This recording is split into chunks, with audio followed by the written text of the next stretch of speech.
Hi friends, எல்லாருக்கும் வணக்கம். எல்லோரும் எப்படி இருக்கீங்க? நல்லா இருக்கீங்களா? வணக்கம்னு சொல்ல போய் தெரிஞ்சுக்கணும். மணி என்னென்னு பார்த்தீங்கன்னா சரியாக 6:30. நம்ம இந்த பண்ணைக்கு வந்த டைம் என்னென்னு பார்த்தீங்கன்னா 5:30. இன்றைக்கி நம்ம அக்ரிகல்ச்சர் வ்ளாகில் என்ன வந்து பார்க்க வந்திருக்கோம் பார்த்தீங்கன்னா நாட்டு மாட்டு பண்ணையை பற்றி பார்க்க வந்திருக்கோம்.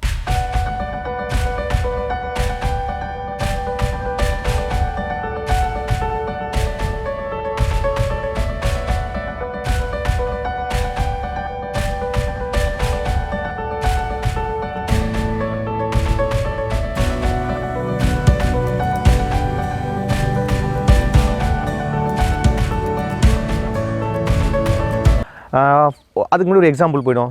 தொன்று மனித நாகரிகம் தொடங்கிய காலத்துலேருந்தே விலங்குகள் வந்து நம்ம கூட வந்து ரொம்ப ஃப்ரெண்ட்ஷிப்பாகவும் ரொம்ப அன்பாகவும் இருந்தாங்க. காலப்போக்கில் கற்காலத்துலேயும் பார்த்தாலும் சரி, இப்போ இருக்க நவீன காலத்தில் இந்த 21st சென்ச்சுரியும் பார்த்தாலும் சரி, விலங்குகள் வந்து நம்ம கூட ஃப்ரெண்டாக மட்டும் தான் இருந்துச்சு. அதுக்கு ஒரு சின்ன இது என்னென்னு பார்த்தீங்கன்னா, கற்காலத்தில் வந்து மனிதன் வந்து விலங்குகள் எதுக்கு பயன்படுத்தினான்னு பார்த்தீங்கன்னா தன்னோட உணவு, உடை, ஓகேங்களா, இதுக்காக மட்டும்தான் பயன்படுத்தினா.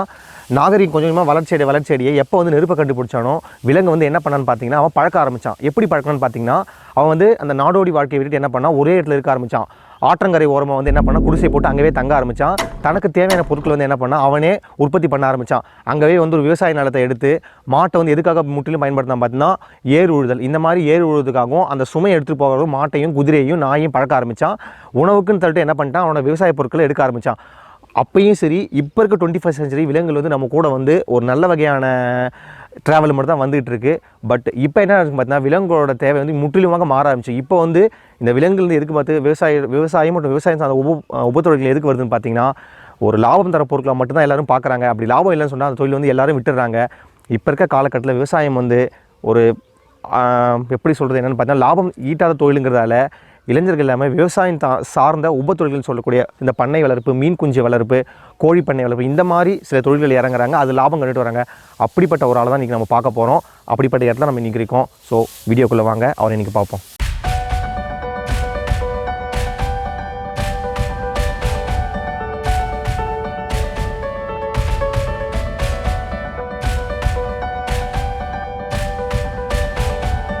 வந்துட்டோம். நம்ம வந்து இப்போ இந்த நாட்டு மாட்டு பண்ணைகள் தான் வந்திருக்கோம். அந்த நாட்டு மாட்டு பண்ணையோட பண்ணை ஓனர் வந்திருக்காரு. இப்போ நம்ம அவர் தான் பேச போறோம். ஐயா வணக்கம். ஐயா வணக்கம்.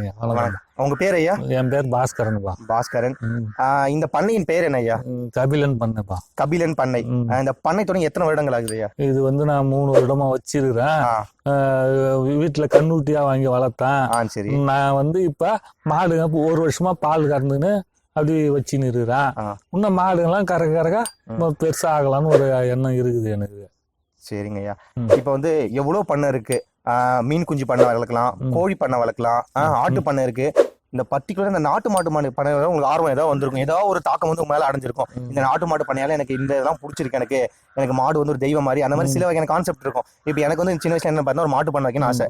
பட் வந்து அது கனவாவே போயிடுச்சு. நான் அதுக்கான எந்த ஒரு முயற்சி எடுத்து அதுக்கு இறங்குவோம் நானு. பட் நீங்க வந்து நம்ம ஊர்லயே ஒரு முன்னோடியா எல்லாருக்கும் திகழ்றீங்க. அதனால பார்த்துட்டு அவங்க கூட கேட்கணுங்கிறத அந்த கொஸ்டினை கேட்கறேன். என்ன எந்த வந்து தாக்கங்களும் அஃபெக்ட் பண்ணி இதுல வர வச்சதையா? இதுல எனக்கு வந்து சின்ன வயசுல இருந்தா மாடு தான் நாங்க வச்சு வளர்த்தோம். எங்க அப்பா காலத்துல வந்து பசுமாடு, வண்டி மாடு வச்சிருந்தோம். அப்புறம் பசுமாடு வச்சிருந்தோம். பரம்பரையா நாங்க பசுமாடு தான். நாங்க வந்து எங்களுக்கு இது வந்து தெரிஞ்சதே இது எங்களுக்கு தான். இதனால வேற தொழில மாத்துறதுக்கு எங்களுக்கு தெரியாது. அதனால மீன் குஞ்சுலாம் எங்களுக்கு தெரியாது. இது கஷ்டமான தொழிலா இருந்தாலும் இதை தான் எங்களுக்கு மெயினா நாங்க வச்சுன்னு இருக்கிறோம். புரியுது. இப்ப அடுத்தது என்ன பார்த்தீங்கன்னா, இந்த மாட்டு ரகங்களை இப்ப நீங்க வச்சிருக்க மாட்டு ரகங்கள் பேர் என்னன்னு சொல்ல முடியுமா? எங்களுக்கு வந்து தெரியல. இப்ப பாக்குறவங்களுக்கு இது என்ன ரகம்? ஏன்னா நம்ம ஊர் எல்லாருமே மோஸ்ட்லி நம்ம தமிழ்நாட்டு ரகம் என்னன்னு பாத்தீங்கன்னா காங்கேயம், அம்பலச்சேரி, இந்த மாதிரி நம்ம லோக்கல் நாடு நம்ம இருக்கிற மாடு தான் நமக்கு தெரியும். பட் இங்க எல்லாமே வந்து வெளிநாட்டு ரகம்னு சொல்ல முடியாது. நம்ம உள்நாட்டு ரகம் தான். வேற ஊர்ல இருந்து நம்ம எடுத்து வந்த மாதிரி இருக்கு. இதுவும் நாட்டு பசு மாதிரி தான். இதோட பேர் என்னன்னு சொல்லிட்டு மக்களுக்கு சொல்லுங்க. சாக்கிவால்ன்றது இருக்குதுங்க. சரி. வந்து அப்புறம் வந்து கீர் இருக்கு. அப்புறம் வந்து ரெட் சிந்து ஒண்ணு இருக்கு. அடுத்தது வந்து கண்ணூட்டில வந்து இந்த ஒரு கண்ணூட்டி இந்த காங்கிரேசன் அது ஒண்ணு இருக்கு. அது ஒண்ணு இருக்குது. அவ்வளவுதாங்க. இந்த பின்பக்கம் பாகுபலி மாடு மாதிரி ஒருத்தர் இருக்காரு. அவர் யாரு? எந்த ஊர்ல வர பிடிச்சி வந்தீங்க? யாரு பா கொஞ்சம் டெரிஃபிக்கா இருக்காரு? அவர் கொஞ்சம் யாருன்னு சொல்ல முடியுமா? அதுலயும் குறிப்பா இந்த மாடு நான் பார்த்தேன், வேண்டு போயிட்டேன். ஏன்னா நான் பாகுபலி ஒரு படம் பார்த்தேன். அதுல ஒரு மாடு வரும். அந்த மாடு போல இருக்கு. இது என்ன ரகம்? எங்க இருந்து இது எடுத்துட்டு வந்தீங்க கொஞ்சம் சொல்ல முடியுமா? இது வந்துப்பா, நான் மாடு வந்து செனப்பு மாடு ஊசி போட்டா சென பிடிக்கல. அதனால நாங்க காளை வாங்கி போடணுன்றதுக்காக வாங்கினோம். இது வந்து ஆமூர் குடியாத்தம் பக்கம் ஒருத்தர் நாங்க நெட்ல போட்டு பார்த்தோம். சொன்னாரு, அவங்க போட்டாரு. நாங்க போயிட்டு வாங்கிட்டு வந்தோம். வாங்கிட்டு வந்து மாடு இப்ப நம்ம மாடு எல்லாமே இது வந்த பிறகுதான் எல்லாமே சென பிடிச்சிது. அதான். அப்ப நீங்க வந்து நம்ம அப்படி ஆர்டிபிஷியல் இன்செமினேஷன் அப்படி செயற்கை கருவுற்றம் இல்லாம நீங்க என்ன பண்றீங்க, நம்ம ட்ரெடிஷனல் முறையா இந்த காளை வச்சு நீங்க காளை வச்சு தான் போட்டு. இது ஒரு இம்பார்ட்டன்ட் விஷயங்க. இப்ப இருக்க காலகட்டத்துல எந்த ஒரு மாட்டு பண்ண வியாபாரம் இருந்தாலும் அவங்க என்ன பண்றாங்கன்னு பாத்தீங்கன்னா ஆர்டிபிஷியல் இன்செமினேஷன் செயற்கை கருவுற்றம் அந்த முறைக்கு தான் போறாங்களே தவிர்த்து யாருமே இயற்கையா இந்த மாதிரி ஒரு காளையை வச்சு யாருமே ஒரு இனப்பெருக்கத்தை பண்ண மாட்டாங்க. இது என்ன காரணம் பாத்தீங்கன்னா காலம் போக போக நமக்கு எல்லாருமே என்ன ஆச்சு ஸ்பீட் ஆச்சு. ஒரு காளை தான் வந்து ஒரு பெண்ணுக்கு தேவையான மொத்த இதுவும் தர்றது. பட் இப்போ என்ன பண்ணுறோம், அதையே நம்ம கட் பண்ணிட்டோம். என்ன பண்ணுறோம், இதோட செமனை எடுத்து என்ன பண்ணுறோம், அப்படிங்கிற டெக்னிக் யூஸ் பண்ணி ஒரு சின்ன இன்ஜெக்ஷன் மூலியமா மாட்டுக்கு இது பண்ணுறோம். அது வந்து ஒரு தவறான முறைன்னு சொல்றது வந்து எப்படின்னா, ஒரு மாடுனா இப்படி தான் இருக்கணும், அது வந்து இயற்கையாகவே இப்படி தான் நடக்கும். பட் நம்ம வந்து மாற்ற பார்க்கணும், அப்படி இருக்கக்கூடாது. அந்த மாதிரி ஒரு கான்செப்ட் நல்ல விஷயம் பண்ணிட்டு இருக்காங்க. இது எப்படி இருக்கு பார்த்தா 10:1 ரேஷியோல இருக்காங்க. ஒரு 10 பெண் மாடுகள் இருக்கு, ஒரே ஒரு காலை இருக்கு. அந்த மாதிரி ரேஷியோல இங்க பண்ணிட்டு இருக்காங்க. ஒரு நல்ல விஷயம் உண்மையாலுமே. அடுத்த விஷயம் நான் உள்ள வரப்பே பார்த்தேன், எல்லாமே தரையா இருந்துச்சு. எந்த ஒரு விஷயமும் வந்து நம்ம எக்ஸ்ட்ரா நீங்க எதுவும் பண்ணல. எனக்கு பண்ணையோட அமைப்பு பார்க்க நல்லா இருந்துச்சு. ஏன்னா பண்ணைக்கு மேல வந்து ஓடு போட்டுருக்கீங்க, உள்ள வந்து பார்த்தா கீத்து. என்ன காரணம் அதுக்கு? கீத்து வந்து ஓடு தகுடு வந்து சூடு அனல் தெரியும் அந்த வெயில் நாள்ல, அதனால உள்ள கீத்து கட்டி மேல போட்டு வச்சுக்கிறோம். அதே சமயத்துல வந்து சிமிட்டி தரனாக்கா மாடு வழுக்கும் கொள்ளும்ன்றதுனால சுகாதாரமா இருக்கட்டும் சொல்லிட்டு மண் தரையிலே கட்டின்னு இருக்கோம். அப்பப்போ சாணியும் எல்லாம் தள்ளி நின்று அப்பப்போ தீனி எடுத்து பெருக்கி வாரி கொட்டின்னு ஒரு நாளைக்கு 3 நாளைக்கு சாணிலாம் எடுத்துன்னு போட்டு சுத்தமா வச்சிருப்போம். ஓகே, ஐயா என்ன சொல்றோம் பாத்தீங்கன்னா, நம்ம வந்து ஒரு பண்ணையை பார்த்தீங்கன்னா ஒரு பண்ணை வந்து இப்படிதான் இருக்குன்னு சொல்லிட்டு நம்ம என்ன பண்ணிட்டோம், நம்மளோட மனசுல வந்து ஃபிக்ஸ் பண்ணிட்டோம். என்ன இருக்குன்னு பார்த்தீங்கன்னா, ஒரு பண்ணை வந்து மாடு வந்து கரெக்டாக அரேஞ்ச் பண்ணிருக்கணும், ஒரு ஸ்கூல்ல பசங்க இருக்கணும் அந்த மாதிரி இருக்கணும் அப்படின்னு நினைச்சிட்டு இருக்கோம். பட் அப்படி கிடையவே கிடையாதுங்க. ஒரு மாடு வந்து ஒரு இயற்கை ஜீவன், அதுக்கு வந்து தெரியும் நான் இங்கே தான் இருக்கணும், இப்படி தான் வாழணும், அதுக்கு தெரியும். பட் அந்த இடத்துல நம்ம மாற்ற ஆரம்பிக்க கூடாது. அதனால என்ன பண்ணாங்க, இயற்கையோட போக்கிலவே இந்த மாதிரி ஒரு அழகான இடத்துல ஒண்ணுமே கிடையாது பார்த்தீங்கன்னா, அழகாக மேய்ஞ்சிட்டு எல்லாமே ஆக்டிவா இருக்கு பார்க்குறது. இந்த மாதிரி தாங்க ஒரு மாட்டு பண்ணை இருக்கணும்.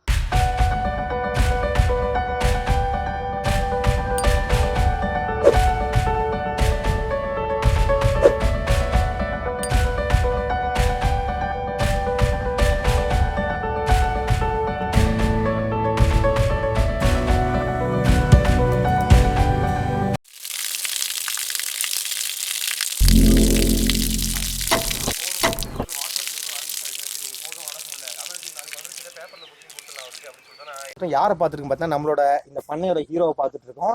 நம்ம பாகுபலி மாட்டை பார்த்துட்டு, இது பேர் என்ன ஐயா? பீமன். பீமன். நம்ம புராண காலத்தை கேட்டிருக்கோம், அப்படிப்பட்ட பேர் தான் வச்சிருக்காங்க. பீமன் தான். பீமன் சொன்னா திரும்பி பாக்குது, அது கொஞ்சம் இதுவா பண்ணுது. அது நான் வரப்ப கேட்டேங்க இவர்கிட்ட, வேலை செய்ய ஐயா கிட்ட இவர்கிட்டையும் கேட்டேன், இந்த மாடு முட்டுமா ஐயா? ஏன்னா நான் வரப்ப என்ன பண்ணிச்சு பார்த்தீங்கன்னா, கொம்பை வந்து தலையில போட்டு முட்டிட்டு இருந்துச்சு. நான் கேட்டேன், எனக்கு பார்க்கவே பயங்கரமா இருக்கு, எதனா போனா முட்டுமான்னு சொல்லிட்டு. இல்லைங்க அப்படிலாம் கிடையாது, ஒரு சாஃப்டான மாடு, அமைதியா இருக்கும். இதுக்காக தலையை மண்ணு முட்டுன்னு பார்த்தா அது அதை கொம்புல பார்த்தா ஊரல் எடுக்க ஆரம்பிச்சிடும். அதனால வந்து என்ன பண்ணுது, மண்ணை வந்து கிளறுன்னு சொல்லி அந்த என்ன பண்ணாங்க, அதுக்கப்புறம் குப்பையில கட்டிடுவாங்க. அது போய் குப்பையில. அடுத்தது ஐயா, இப்போ ஒரு காலை நான் தேர்வு செய்யணும், என்னென்ன வகை நான் அதுக்கு கேட்டகரிஸ் எப்படி வந்து நான் காலை சூஸ் பண்றேன்? மாடு வந்து நம்மளுக்கு குறியா இருக்குதா, வந்து மாடு தாண்டுதான் விட்டு பாக்கணும். சரிங்க, தாண்டுதான் எப்படி? மாட்டு மேல சும்மா லைட்டா விட்டு பாப்போம். ஓ, நம்ம வந்து செயற்கை இயற்கை முறை மாட்டு மேல எப்படி தாண்டுதான் பாப்போம். அடுத்தது வந்து சுழி பாக்கணும், நெத்தில சுழி 2 சுழி இருக்குதா, ஒரு சுழி இருக்கணும். இப்போ நமக்கு தலையில சுழிக்க மாட்டு சுழி இருக்கும். சரி, அதே மாதிரி இதே மாதிரி 1 தான் இருக்கணும், 2 இருக்க கூடாது. 2 இருந்தா என்ன பிரச்சனை? 2னா அது வந்து நம்மளுக்கு குடும்பத்துக்கு ஆகாதுன்னு சொல்லுவாங்க. நம்ம வச்சுக்கிட்டாங்க, நீ பேசாத வந்து 2 இருந்தா தப்புன்னு சொல்லுவாங்க. சரி, அதே மாதிரி முதுகுல 1 தான் இருக்கணும், 2 எங்க இருந்தா தப்புன்னு சொல்லுவாங்க. அதே மாதிரி ஒவ்வொரு சுழி எங்க இருந்தாலும் இதுதான் திமிரு, இதுதான் முக்கியமானது. மாட்டுக்கு தேர்வு செய்ய வேண்டியது இதுதான். அப்புறம் கொம்பு வந்து கீருன்றது பின்னால வரணும். அது வந்து அதான் இதனுடைய இது. வேற ஏதாவது இப்ப நம்ம வந்து நம்ம நாட்டு மாடு பிடிக்கிறப்ப பெரும்பாலும் என்ன பண்ணுவோம், பல்ல பார்த்து நம்ம இது பண்ணுவோம். அந்த மாதிரி இதுல பல்ல பார்த்து, பல்லுனாக்கா இந்த பல்லு வந்து 8 பல்லு இருக்கணும். இதுல வந்து 8 பல்லு இருக்கணும். சரியா, இதுல வந்து 8 பல்லு இருந்தாதான் ரைட்டு. 7 பல்லு இருந்தாலும் தப்பு. அப்படிங்களா? 6 பல்லு இருந்தாலும் தப்பு. 2 பல்லு எதிர உளுந்து முளைச்சின்னு வரும். ஒவ்வொரு பல்லா உளுந்து முளைச்சின்னு. இப்ப 4 பல்லு இது. இப்ப 4 பல்லு இது. வேற ஏதாவது இது இல்லாம வேற ஏதாவது நீங்க பாத்து? பல்லுனா பல்லுல குறை 8 பல்லு கம்மியா இருக்க கூடாது. புரியுது. அதான் அதைத்தான் பாக்கணும் நம்ம பாக்குறது. சரி, இது இல்லாம வேற ஏதாவது இருக்குங்களா? இருக்கான் எலும்பு துண்டு எலும்பு குறைப்பு இருக்கான். அந்த மாதிரி இருக்கக்கூடாது. ஒரு குடும்பத்துக்கு நம்ம வந்து பண்ணைக்கு நம்ம இதுக்கு யூஸ் பண்றதுக்கு குறைப்பொருள் இருக்கக்கூடாதுன்றது. ஒரு பொருள் வாங்கினா அந்த பொருள் நிறைய இருந்தா பார்த்து வாங்கணும். ஆமா. ஸோ இவ்வளோ நேரம் நம்ம கூட பேசின ஐயாவுக்கு நன்றி சொல்லிடுவோம். நன்றி. திருவா.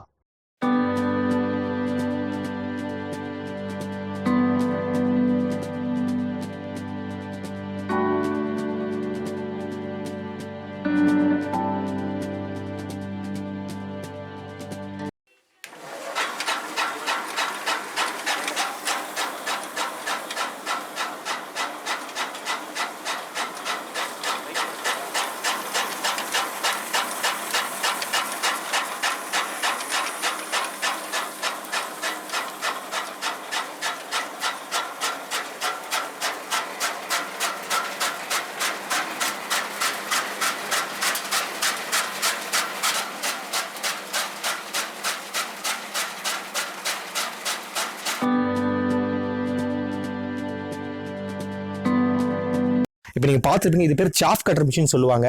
இந்த சாஃப் கட்டர் மிஷின் எதுக்காக பர்டிகுலர் பார்த்தீங்கன்னா பில்லை வந்து கட் பண்ணி தரது தான். இதை நம்ம சொல்றதோட இங்கே இந்த மாட்டுக்கு எல்லாத்துக்கும் உணவளிக்கிறார் பார்த்தீங்களா, இந்த ஐயாவை கேட்போம். ஐயா வணக்கம் ஐயா. உங்க பேர் ஐயா? சுந்தரமூர்த்தி. ஐயா பேர் சுந்தரமூர்த்தி. இது என்ன மிஷின், என்ன பண்ணும்? பில்லு வெட்டுற மிஷின் இது. பில்லு வெட்டுற மிஷின். பில்லு எடுத்து வந்து போட்டு வெட்டினா அந்த அதிகம் அப்படியே போட்டால் மாடுங்க வந்து நஷ்டப்படாயிடும். அதனால அதிகமாக வேஸ்ட் ஆகுன்னு சொல்லிட்டு வெட்டி போடுறோம்.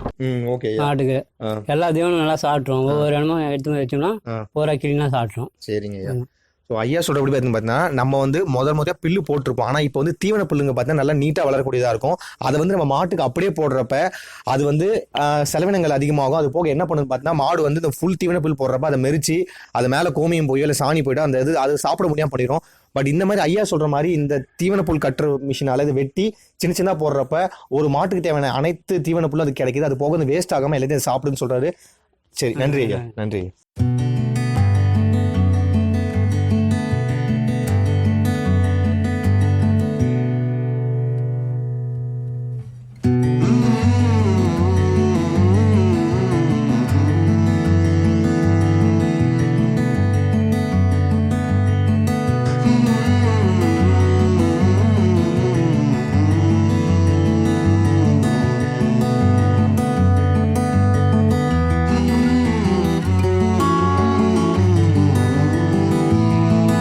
இவ்வளவு நேரம் மாட்டு பண்ணையை பத்தி பார்த்தா அந்த அடுத்தது மாட்டு பண்ணைக்கு தேவையான முற்றிலுமான என்னன்னு பார்த்தா உணவு தாங்க. ஒரு மாடு நம்ம வச்சிருந்தா கன்ஃபார்ம் வந்து உணவு கொடுத்தே ஆகணுங்க.